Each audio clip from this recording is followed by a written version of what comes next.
شب آی شب شین و شب رفت که آخر زنده ها در رفت آیند. اگر روز کسی در بست بروید دیگرها در بروید میکشند. همین لحظه ها غنیمت است. این جمعیت ما خیلی در اول گفتن دیدار بینی.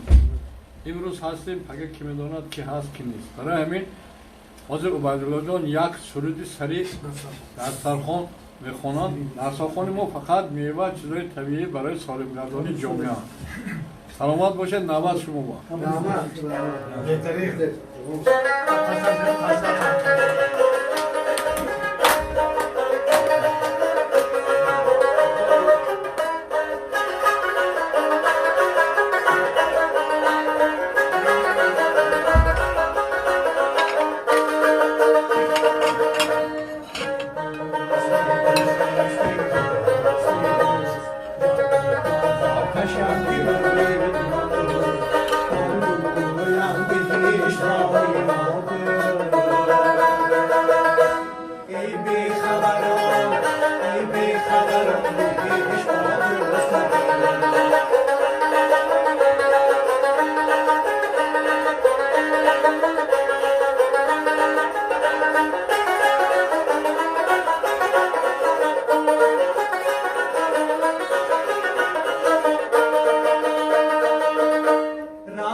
Joy,